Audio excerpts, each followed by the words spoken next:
ನೀವೆಲ್ಲರೂ ನನಗೆ ಸುಮಾರು 9 ವಿಧಾನಸಭೆ ಚುನಾವಣೆಯಲ್ಲಿ ಟಿ ನರಸೀಪುರದ ಕ್ಷೇತ್ರದ ಜನರು 2004 ತನಕ ಟಿ ನರಸೀಪುರ ಮತ್ತು ನಂಜನಗೂಡ 2 ತಾಲೂಕಿನ ಜನರು, 2008ರಿಂದ ಇಲ್ಲಿ ತನಕ ಟಿ ನರಸೀಪುರ ಕ್ಷೇತ್ರದ ಜನರು 9 ಅಸೆಂಬ್ಲಿ ಚುನಾವಣೆಯಲ್ಲಿ ನನಗೆ ಆಶೀರ್ವಾದ ಮಾಡಿ ಬೆಂಬಲ ಮಾಡಿದ್ರಿ.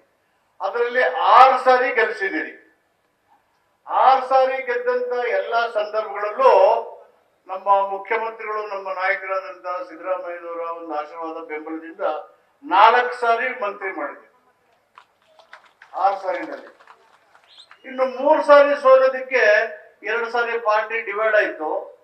ಇನ್ನೊಂದ್ಸರಿ ಭಾರಿ ಅಭಿವೃದ್ಧಿ ಕೆಲಸ ಮಾಡಿದ್ರು 2 ಪಕ್ಷಗಳು ಜೊತೆ ಆದ್ರಿಂದ ಸೋಲಾಯ್ತು.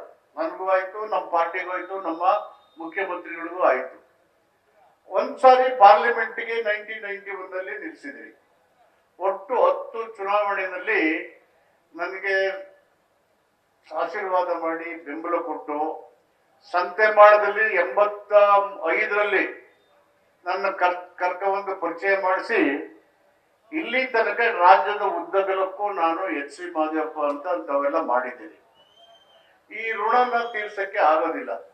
ನಾನೇನು ಭಾರಿ ಭಾಷಣ ಮಾಡಕ್ ಹೋದ್ರೆ ನಮ್ಮ ಮುಖ್ಯಮಂತ್ರಿಗಳು ಮಾತಾಡ್ತಾರೆ. 2008ನೇ ಇಸ್ವಿನಲ್ಲಿ ನಮ್ಮ ಮನೆಯಲ್ಲಿ ನನ್ ಬಿಟ್ಟು ಯಾರು ರಾಜಕೀಯಕ್ಕೆ ಪ್ರವೇಶ ಮಾಡಿದವರಲ್ಲ, ನನ್ನ ಆಡಳಿತದಲ್ಲಿ ಒಬ್ರು ತಲೆ ಹಾಕ್ತವ್ರಲ್ಲ, ನನ್ನ ಆಡಳಿತದಲ್ಲಿ ಯಾರೂ ತಲೆ ಹಾಕ್ತವ್ರಲ್ಲ ಮತ್ತು ರಾಜಕೀಯಕ್ಕೆ ಯಾರು ಬದಲು ಇರಲಿಲ್ಲ. 2008ರಲ್ಲಿ ಡಿಲಿಮಿಟೇಷನ್ ಆದ್ಮೇಲೆ ನಮ್ಮ ಮಗ ಸುನಿಲ್ ಫಸ್ಟ್ ಬಂದ. ಆದ್ರೆ ಅವನು ರಾಜಕೀಯ ಮಾಡ್ಬೇಕು ಅಂತ ಇಷ್ಟ ಇರಲಿಲ್ಲ. ಸ್ವಲ್ಪ ಮೆರಿಟೆಡ್ ಸ್ಟೂಡೆಂಟ್ ಅವನು. ನಾನು ಲಂಡನ್ ಸ್ಕೂಲ್ ಆಫ್ ಎಕನಾಮಿಕ್ಸ್ ಅಲ್ಲಿ ಓದ್ಬೇಕು ಅಂತ ಆಸೆ ಇಟ್ಕೊಂಡಿದ್ದೆ ಅವನಿಗೆ. ಆದ್ರೆ ಇಲ್ಲೆಲ್ಲ ಬಂದು ಈ ಕಡೆ ಬಂದ್ಮೇಲೆ ಒಳ್ಳೆ ಪ್ರತಿಷ್ಠಿತ BMS ಕಾಲೇಜಲ್ಲಿ BE ಎಲೆಕ್ಟ್ರಾನಿಕ್ಸ್ ಅಂತ ಎಲೆಕ್ಟ್ರಿಕಲ್ ಎಲೆಕ್ಟ್ರಾನಿಕ್ಸ್ ಅಲ್ಲೇ ಓದ್ತಾ ಇದ್ದ. ಅದಾದ್ಮೇಲೆ ಈಗ ಬಂದ್ಮೇಲೆ ನಿಮ್ಮೆಲ್ಲರ ಸ್ನೇಹ, ವಿಶ್ವಾಸ, ಪ್ರೀತಿ ಗಳಿಸ್ತಾ ಅವನು ಮೂಲತಃ ಮನಸ್ಸು ಮಗು ತರನೇ ಇದೆ, ಒಳ್ಳೆಯವನೇ ಇದ್ದಾನೆ. ನಿಮ್ಗೆಲ್ಲ ಗೊತ್ತಿದೆ. ಯಾರು ಹೇಳಿದ್ರು ಇಲ್ಲ ಅಂತಲ್ಲ, ಯಾರು ಬೇಕಾದ್ರೂ ಸಹಾಯ ಮಾಡ್ತಾರೆ, ಇದೆಲ್ಲ ನಿಮ್ಗೆ ಗೊತ್ತಿರೋದು. ಆದ್ರೆ ಏನಿದೆ ಅವ್ರಿಗೆ ಇಷ್ಟೆಲ್ಲ ಒಳ್ಳೆ ತಂದಿದೆ, ದಿನ ಸಿಕ್ಬಿಟ್ರೆ ಸಾಕು ಅನ್ನೋದು ಆಸೆ ಇದೆ ನಿಮ್ಗೆ. ನಾನು ಅವ್ನು ಕೇಳಿದ್ರೆ ಸಿಗ್ತಾ ಇರುವಂತದ್ದು, ಅಪ್ಪ ನನ್ಗೆ ಏನ್ ಅಧಿಕಾರ ಕೊಟ್ಟಿದ್ರಿ ಡೈಲಿ ಸಿಕ್ಕಕ್ಕೆ ಅಂತ ಕೇಳ್ದ. ಈಗ ಮುಖ್ಯಮಂತ್ರಿಗಳು ಅದಕ್ಕಿಂತ ಹೆಚ್ಚಾಗಿ ಅವನಿಗೆ ಅಣ್ಣನ ಸಮಾನ ಅಂತ ಗೆದ್ದಿದ್ರ ಕೊಟ್ಟಿದ್ರು, ಎಲ್ಲರೂ ಸೇರಿ ಟಿಕೆಟ್ ಕೊಟ್ಟಿದ್ರು ಪಾರ್ಲಿಮೆಂಟ್ಗೆ. ಅನೇಕ ಸಂದರ್ಭಗಳಲ್ಲಿ ಅವನಿಗೆ 2-3 ಸಾರಿ ಮಿಸ್ ಆದ್ರೂ ಬೇಜಾರು ಮಾಡ್ಕೊಂಡಿದ್ದೆ, ಪಾರ್ಟಿಗೆ ದುಡಿದಿದ್ದಾನೆ. ನೀವೆಲ್ಲ ಈ ಸಾರಿ ಸೀರಿಯಸ್ ಆಗಿದ್ರಿ ಅವನಿಗೆ ಟಿಕೆಟ್ ಕೊಡ್ಬೇಕು ಅಂತ ಹೇಳಿ. ಆದ್ರೆ ನಾನು ಮುಖ್ಯಮಂತ್ರಿಗಳಿಗೆ ನಾನು ಏನು ಟಿಕೆಟ್ ಕೊಡ್ಬೇಕು ಅಂತ ಕೇಳಕ್ ಹೋಗ್ಲಿಲ್ಲ, ಅವರು ನನ್ ಕೇಳಕ್ ಹೋಗಿಲ್ಲ. ಅವರು ಒಳಗೆ ಲೆಕ್ಕ ಹಾಕೊಂಡು ಯಾವಾಗ ಏನ್ ಮಾಡ್ಬೇಕು ಅದೇ ತನಕ ಏನು ಮಾತಾಡಲ್ಲ. ಮಾತಾಡಿದ್ಮೇಲೆ ಅಷ್ಟೇ ಅವ್ರು ಮನ್ಸು ಗೊತ್ತಾಗೋದು. ಬೈ ಚಾನ್ಸ್ ಗೊತ್ತಾಗದೆ ಹಿಂದೆ ಇದ್ದು ಅವ್ರನ್ನ ಹಂಗೆ ಹಿಂಗೆ ಮಾತಾಡಿದ್ರೆ ಮಾಡಿದ್ಮೇಲೆ ಗೊತ್ತಾಗುತ್ತೆ ಎಂತ ತಪ್ಪು ಮಾಡ್ಬಿಟ್ಟೆ ನಾನು ಅಂತ. ಅದಕ್ಕೆ ಮಾತಾಡದೆ ಬಾಯಿ ಮುಚ್ಕೊಂಡಿರೋದು ಒಳ್ಳೇದು. ಸಿದ್ದರಾಮಯ್ಯ ಏನು ಅಂತ ಗೊತ್ತಾಗ್ಬೇಕಾದ್ರೆ ಮಾತಾಡದೆ ಸುಮ್ಮನೆ ಇರ್ಬೇಕು ಮಾತಾಡೋ ತನಕ.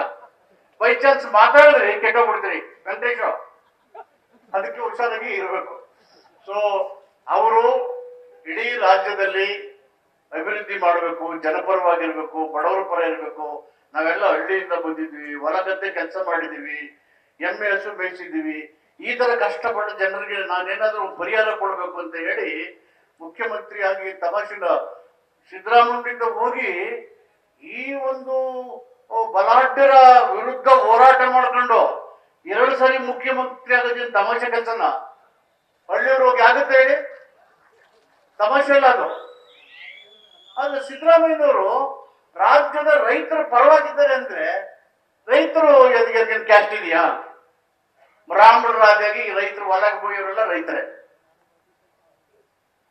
ಹೊಲ ಉಳ್ಳವರೆಲ್ಲ ರೈತರೇ, ಅವ್ರ ಪರವಾಗಿರ್ತಾರೆ. ಎಲ್ಲಾ ಬಡವರು ಎಲ್ಲಾ ಜಾತಿಯಲ್ಲೂ ಇದ್ದಾರೆ.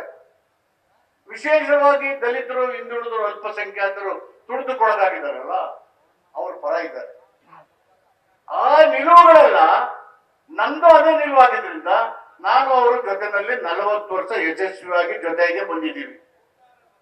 ಯಶಸ್ವಿಯಾಗಿ ಆ ನಿಲುವಿನಿಂದ ಇಬ್ಬರದು ನಿಲುವು ಒಂದೇ ಆಗಿರೋದ್ರಿಂದ ಬಂದಿದ್ದೀವಿ. ಈಗ ಈ ಕ್ಷೇತ್ರದ ಅಭಿವೃದ್ಧಿ ನಾವು ಏನೇನು ನಿರೀಕ್ಷೆ ಮಾಡಿದೀವಿ ಅದೆಲ್ಲ ಅಭಿವೃದ್ಧಿ ಮಾಡ್ಲಿಕ್ಕೆ ನಿಮ್ಮ ಆಶೀರ್ವಾದ ಬೆಂಬಲ ಪಡೆದು ಮಾಡಿದ್ದೇನೆ, ಇನ್ನೂ ಮಾಡಬೇಕು, ಇನ್ನೂ ಹೆಚ್ಚಿನ ನಿರೀಕ್ಷೆಯಿಂದ ನಾವು ಮಾಡಬೇಕು. ನಾವು 40 ವರ್ಷ ಆದ್ಮೇಲೆ ರಾಜಕೀಯದಲ್ಲಿ ಸೆಕೆಂಡ್ ಲೈನ್ ಆಫ್ ಲೀಡರ್ಸ್ ಬರ್ಬೇಕಲ್ಲ ರಾಜ್ಯದಲ್ಲಿ. ಅದಕ್ಕೆ ಮುಖ್ಯಮಂತ್ರಿ ಸಿದ್ದರಾಮಯ್ಯನವರು ಎಲ್ಲ ಕಡೆ ನೋಡಿ ನೋಡಿ ಜನಪರವಾಗಿರೋರು, ಬಡವರ ಪರವಾಗಿ ಕೆಲಸ ಮಾಡೋರು, ಅಭಿವೃದ್ಧಿ ಪರ ಇರೋರನ್ನ ಆಯ್ಕೆ ಮಾಡಿ ಅವರು ಕಳಿಸ್ತಾ ಇದ್ದಾರೆ. ಯಾಕೆಂದ್ರೆ ಇವತ್ತಿನ ರಾಜಕೀಯ ಬೇರೆ ತರ ಇದೆ. ಇಲ್ಲಿ ನೋಡಿ, ಎಲ್ಲ ಸೆಕೆಂಡ್ ಲೈನ್ ಆಫ್ ಲೀಡರ್ಸ್ ನಮ್ಗೆ ಅನಿಲ್ ಚಿಕ್ಕಮದು, ಗಣೇಶ್ ಪ್ರಸಾದ್, ದರ್ಶನ್ ಧ್ರುವನಾರಾಯಣ್, ರವಿಶಂಕರ್, ಈ ತರ ಇದು ನಮ್ಮ 2 ಭಾಗದಲ್ಲಿ ಈ ರೀತಿನಲ್ಲಿ ಹೇಳ್ತಲ್ಲ ಹರೀಶ್ ಗೌಡ್ರು, ಈ ತರ ಸೆಕೆಂಡ್ ಲೈನ್ ಆಫ್ ಲೀಡರ್ಸ್ ಅನ್ನ ಬೆಳೆಸಿ ನಾವೇನು ಜನಪರವಾಗಿದ್ದೀವಿ, ಅಭಿವೃದ್ಧಿ ಪರವಾಗಿದ್ದೀವಿ, ನಮ್ಮ ಈ ನಿಲುವನ್ನ ಮುಂದುವರಿಸ್ಕೊಂಡು ಹೋಗ್ಬೇಕು ಅಂತ ಹೇಳಿ ಈ ಯುವಕರಿಗೆ ನಾವಿಬ್ಬರು ಹೇಳ್ತಾನೆ ಇರ್ತೀವಿ. ರಾಜಕೀಯ ನಿಂತ್ಕೊಂಡು ಗೆದ್ದುಬಿಟ್ಟು ಮನೆ ಬಿಟ್ಟೋಗಿ ಅಂತಲ್ಲ, ನಾವು ಯಾವ ಜನರ ಪರವಾಗಿ ಕೆಲಸ ಮಾಡ್ತಾ ಇದ್ದೀವಿ, ಯಾವ ಜನ ನಮ್ಗೆ ನಂಬಿದ್ದಾರೆ, ಯಾರಿಗೆ ನಮ್ಗೆ ಆಶೀರ್ವಾದ ಕೊಟ್ಟಿದ್ದಾರೆ, ಅವ್ರ ಬೆಂಬಲವಾಗಿ ಆಶೀರ್ವಾಗಿ ನಿಲ್ಲಬೇಕು. ಆ ಕಾರಣಕ್ಕೆ ಇವತ್ತು 2ನೇ second line of leaders, youngsters, educated people ಬರಬೇಕು ಅಂತ ಹೇಳಿ ಈ ತೀರ್ಮಾನವನ್ನ ಮಾಡಿದ್ದಾರೆ. ಅದಕ್ಕೆ ಪಕ್ಷದಲ್ಲಿ ನಿಷ್ಠಾವಂತರಾಗಿ ಸುನೀಲ್ ಕೂಡ ಕೆಲಸ ಮಾಡಿದ್ದಾರೆ. ಅದೆಲ್ಲ ನಿಮ್ಗೂ ಗೊತ್ತಿದೆ. ಈ ಸರಿ ನೀವೆಲ್ಲ ಕೂಡ ನಮ್ಗೆ ಟಿಕೆಟ್ ಹಾಕ್ಬೇಕು ಅಂತಾನೆ ಆಸೆಯನ್ನ ನಿಮ್ಮ ಮನಸ್ಸಿನಲ್ಲಿ ಇಟ್ಕೊಂಡಿದ್ರಿ. ನಿಮ್ಮ ಮನಸ್ಸು ಏನಿದೆ ಅಂತ ಮುಖ್ಯಮಂತ್ರಿಗಳು ಗೊತ್ತಾಗಿ ಅವರು ಮನಸ್ಸು ಮಾಡಿದ್ರು ನಾನೇ ನಿಲ್ಬೇಕು ಅಂತ ಇತ್ತು. ಆದ್ರೆ ನಾನು ಅವರು ಕಠಿಣವಾಗಿ ನಿಲ್ಲೇಬೇಕು ಅಂದ್ರೆ ಅಂತಿಮ ನಿಲ್ಬೇಕಾಗಿತ್ತು, ಏನೋ ಗೊತ್ತಿಲ್ಲ. ನನಗೇನು ಬೇಡ ಅನ್ಸಿತ್ತು ಸ್ಟೇಟ್ ಅಲ್ಲೇ ರಾಜಕೀಯ ಮಾಡಿ ಕೊನೆಗೆ ಅವ್ರ ಜೊತೆನಲ್ಲೇ ಇರ್ಬೇಕು ಅಂತ ಮನಸ್ಸು ಬೇರೆ ತರ ಇತ್ತು. ಹಾಗಾಗಿ ಇದು ಎಲೆಕ್ಷನ್ ಆದ್ಮೇಲೆ ಹೇಳ್ತೀನಿ ಅಂತ. ಆಗ ಅವ್ರಿಗೆ ಅದನ್ನೆಲ್ಲ ನೋಡಿ ನಿಮ್ಮ ಭಾವನೆಗಳೆಲ್ಲ ಆಡಿ ಮಾದೇವಪ್ಪ ಇಲ್ಲಿದ್ರೆ ಮಾದೇವಪ್ಪನ ಮಗ ಸುನೀಲ್ಗೆ ಕೊಡ್ಬೇಕು ಅಂತೇಳಿ ಬಹಳ ಹಿಂದೆನೆ ನಿರ್ಧಾರ ಮಾಡಿದ್ರು. ನನ್ನ ಮೇಲೇನೆ ಅವ್ರ ಮನಸ್ಸಿತ್ತು. ಅದಕ್ಕೆ ಬೇರೆ ಕಾರಣಗಳಿತ್ತು. ಅವರು ನನಗೆ ಹೇಳಿಲ್ಲ, ನಾನು ಅವ್ರನ್ನೂ ಕೇಳಿಲ್ಲ. ಆದ್ರೆ ಮಾತಾಡಿದೆ ಅವ್ರ ಮನಸ್ಸೇನು ನನ್ನ ಮನಸ್ಸೇನು ನಮ್ಮಿಬ್ಬರಿಗೆ ಗೊತ್ತಿದೆ ಅದು. ಅದರಿಂದ ಇವತ್ತಿನ ಸನ್ನಿವೇಶದಲ್ಲಿ ದೇಶದಲ್ಲಿ ಅಭಿವೃದ್ಧಿ ಆಗ್ತಾ ಇಲ್ಲ, ರೈತರ ಕೆಲಸ ಆಗ್ತಾ ಇಲ್ಲ, ದಲಿತರ ಕೆಲಸ ಆಗ್ತಾ ಇಲ್ಲ, ಬಡವರ ಕೆಲಸ ಆಗ್ತಾ ಇಲ್ಲ, ಹಿಂದುಳಿದವ್ರು ಆಗ್ತಾ ಇಲ್ಲ, ಮಹಿಳೆಯರ ಕೆಲಸ ಆಗ್ತಾ ಇಲ್ಲ, ಅಲ್ಪಸಂಖ್ಯಾತರ ಕೆಲಸ ಆಗ್ತಾ ಇಲ್ಲ. ಆದ್ರೆ ಮಾತುಗಳು ಮಾತ್ರ ಒಂದು ಕಣ್ಣಿಗೆ ಎಷ್ಟು ಬರ್ತಾ ಇದ್ದಾರೆ ಪ್ರಧಾನಮಂತ್ರಿಗಳಿಂದ, ಒಂದು ಕಣ್ಣಿಗೆ ಎಷ್ಟು ಮಾತ್ರ. ಬದಲಾವಣೆ ಎಲ್ಲೂ ಕಾಣ್ತಾ ಇಲ್ಲ. ಈ ಬದಲಾವಣೆ ಅಭಿವೃದ್ಧಿ ಕಣ್ಣು ಕಾಣಲು ಸಿದ್ದರಾಮಯ್ಯನವರ ಸರ್ಕಾರ ಮಾಡಿದಂತ ಅಭಿವೃದ್ಧಿ, ಸಿದ್ದರಾಮಯ್ಯ ಸರ್ಕಾರ ಕೊಟ್ಟಂತ ಗ್ಯಾರಂಟಿಗಳು, ಹೌದಲ್ವೋ? ಎಲ್ಲ ಡಾಕ್ಟರ್ ಮಾತಾಡ್ತಾ ಇಲ್ವಲ್ಲ, ಅವಷ್ಟೇ ಕಾಣ್ತಾ ಇರೋ. ಮತ್ತೆ ಅವ್ರು ಮಾತಾಡ್ತಾರೆ ಎಷ್ಟೊಂದು. ಏನ್ ಮಾತಾಡ್ತದೆ ಅಂದ್ರೆ, ಜಾತ್ರೆ ಬಂದ್ರೆ ನಾವೆಲ್ಲ ಶೂದ್ರರು, ಧರ್ಮದ ವಿಚಾರವಾಗಿ ಭಯ ಭಕ್ತಿ ಶ್ರದ್ಧೆಯಿಂದ ನಂಬಿಕೆಯಿಂದ ಇರೋರು.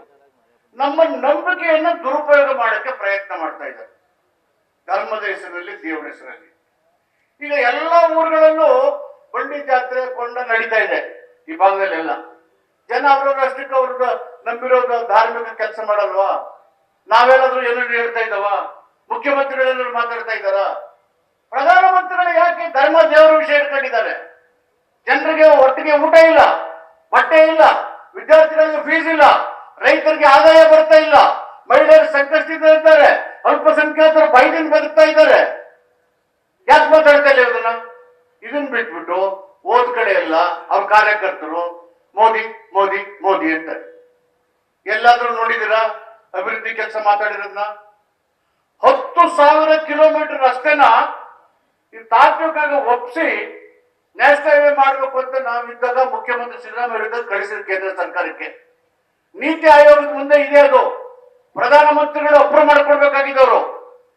ನಾವಿದ್ದಾಗ 2018 ಕೊಟ್ಟಂತ ತಾತ್ವಿಕವಾಗಿ ಒಪ್ಪಿರ್ತಕ್ಕ ರಸ್ತೆಗಳನ್ನ ಇನ್ನೂ ಯಾಕೆ ಅವರು ಅಭಿವೃದ್ಧಿ ಮಂಜೂರು ಕೊಟ್ಟಿಲ್ಲ? ಮಾತೆ ಕಾಡ್ತಾ ಇದ್ದಾರೆ.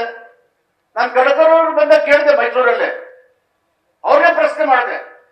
ನೀತಿ ಆಯೋಗ ಮುಂದೆ ಇದೆ, ಪ್ರಧಾನಮಂತ್ರಿ ಅಂಗೀಕಾರ ಕೊಡ್ತಾ ಇಲ್ಲ ಅಂತ. ಅಂದ್ರೆ ಅರ್ಥ ಆಯ್ತಲ್ಲ ನಿಮ್ಗೆ ಅವ್ರ ಅಭಿವೃದ್ಧಿಗೂ ಅವ್ರ ಮಾತಿಗೂ ಇರೋ ವ್ಯತ್ಯಾಸ. ಅಂದ್ರೆ ಸಿದ್ದರಾಮಯ್ಯ ನೋಡಿ ಏನ್ ಹೇಳಿದ್ದಾರೆ. ನಾವೆಲ್ಲ ನಮ್ಮ ಕಾರ್ಯಕರ್ತರೆಲ್ಲ ಮನೆ ಮನೆಗೆ ಹಚ್ಚಿದ್ದು ನಾವು ಸಹಿ ಮಾಡಿಬಿಟ್ಟಿದ್ದಾರೆ ಅವರು ಚೆಕ್ಗೆ. ನಮ್ಮ ಮುಖ್ಯಮಂತ್ರಿಗಳು ಮತ್ತು ಅಧ್ಯಕ್ಷರು ನಾವೆಲ್ಲ ಹೆಣ್ಮಕ್ಳಿಗೆ ಮನೆ ಕೊಟ್ವಿ. ಅಕ್ಕಿ 2,000 ರೂಪಾಯಿ, ವಿದ್ಯುತ್ ಶಕ್ತಿ, ಬಸ್ಸು ಎಲ್ಲ ಕೊಟ್ಟಿದೀವಲ್ವಾ? ನಾವೇನೇನು ಹೇಳಿದ್ವು ಅದನ್ನ ಮಾಡಿದೀವಲ್ಲ. ಅದೇ ಸಿದ್ದರಾಮಯ್ಯ, ಅದೇ ಕಾಂಗ್ರೆಸ್ ಸರ್ಕಾರ. ಬಿಜೆಪಿ ಅವ್ರ ಮಾತುಗೂ ಮೋದಿಯವ್ರ ಮಾತುಗೂ ಕಾಂಗ್ರೆಸ್ ಸರ್ಕಾರಕ್ಕೂ ಸಿದ್ದರಾಮಯ್ಯ ಮಾತುಗೂ ವ್ಯತ್ಯಾಸ ಗೊತ್ತಾಯ್ತಲ್ಲ. ಅದರಿಂದ ಬರೀ ಮಾತಾಡೋ ಸರ್ಕಾರ ಹೋಗ್ಬೇಕು.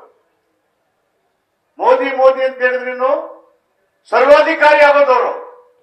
ಪಕ್ಷನೂ ಹೇಳಲ್ಲ, ಅವರ ಅಂಗಸಂಸ್ಥೆಗಳು RSS, VHP, ABP ಅದನ್ನು ಹೇಳಲ್ಲ.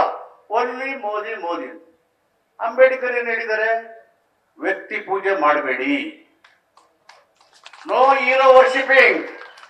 ವ್ಯಕ್ತಿ ಪೂಜೆ ಮಾಡಬೇಡಿ. ವ್ಯಕ್ತಿ ಅವ್ರು ಕೂಡಿ ಮೋದಿ ಮೋದಿ ಅಂತ ಹೇಳಿದ್ರೆ ಏನು ವ್ಯಕ್ತಿ ಪೂಜೆ ಮಾಡಿದ್ರೆ ಅವರು ಸರ್ವಾಧಿಕಾರಿ ಆಗ್ತಾರೆ. ಸರ್ವಾಧಿಕಾರಿ ಏನ್ ಮಾಡ್ತಾರೆ? ಪ್ರಜಾಪ್ರಭುತ್ವನ ನಾಶ ಮಾಡ್ತಾರೆ. ಪ್ರಜಾಪ್ರಭುತ್ವ ನಾಶ ಆದ್ರೆ ನಾವೆಲ್ಲ ಜನಗಳೇನಾಗ್ತೀವಿ? ಪ್ರಾಣಿ ಪಕ್ಷಿಗಳಂತ ಆಗ್ತೀವಿ. ಮೋದಿಯವರು ಪ್ರಜಾಪ್ರಭುತ್ವವನ್ನು ನಾಶ ಮಾಡಿ ಸಂವಿಧಾನನ ಬದಲಾವಣೆ ಮಾಡುವ ಹುನ್ನಾರವನ್ನ ಮಾಡ್ತಾ ಇದ್ದಾರೆ.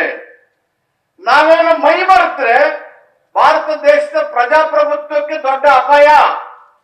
ಇದೇ ಲಾಸ್ಟ್ ಎಲೆಕ್ಷನ್ ಆಗ್ಬಿಡುತ್ತೆ. ಆ ಕಾರಣದಿಂದ ಬಿಜೆಪಿ ಸೋಲ್ಬೇಕು, ಕೋಮುವಾದ ಅಳಿಬೇಕು, ಪ್ರಜಾಪ್ರಭುತ್ವ ಉಳಿಬೇಕು, ಸಂವಿಧಾನದ ರಕ್ಷಣೆ ಆಗಬೇಕು, ಕಾಂಗ್ರೆಸ್ ಗೆಲ್ಲಬೇಕು. ಆದ್ರೆ ಕೆಲಸ ಮಾಡಬೇಕು ಅಂತ ಹೇಳಿ ನಿಮ್ಮನ್ನು ಅತ್ಯಂತ ಕಳಕಳಿಯಿಂದ ಪ್ರಾರ್ಥನೆ ಮಾಡಿ ಸುನೀಲ್ ಬೋಸ್ ಅವರು ನಿಮ್ಮ ಪ್ರೀತಿಯ ಅಭ್ಯರ್ಥಿಯಾಗಿ ಲೋಕಸಭೆಗೆ ಕಾಂಗ್ರೆಸ್ ಪಕ್ಷ ಮತ್ತು ನಮ್ಮ ನಾಯಕರಾದಂತಹ ಸಿದ್ದರಾಮಯ್ಯನವರು ಆಯ್ಕೆ ಮಾಡಿದ್ದಾರೆ. ಅವರಿಗೆ ಆಶೀರ್ವಾದ ಬೆಂಬಲವನ್ನ ಮಾಡಿ ಮತ್ತೆ ಹೆಚ್ಚಿನ ರೀತಿಯಲ್ಲಿ ನಿಮ್ಮ ಜೊತೆನಲ್ಲಿ ಇದ್ದು ಕೆಲಸ ಮಾಡಕ್ಕೆ ಅವರಿಗೆ ಅವಕಾಶ ಕೊಡಬೇಕು ಅಂತ ಮನವಿ ಮಾಡಿ ನಿಮಗೆ ಧನ್ಯವಾದಗಳನ್ನು ಹೇಳಿ ನನ್ನ ಮಾತನ್ನ ಮುಕ್ತಾಯ ಮಾಡ್ತೇನೆ. ನಮಸ್ಕಾರ. ನ್ಯೂಸ್ ಫಸ್ಟ್ ನಿರ್ಭೀತಿಯಿಂದ ನಿಮ್ಮ ಪರವಾಗಿ.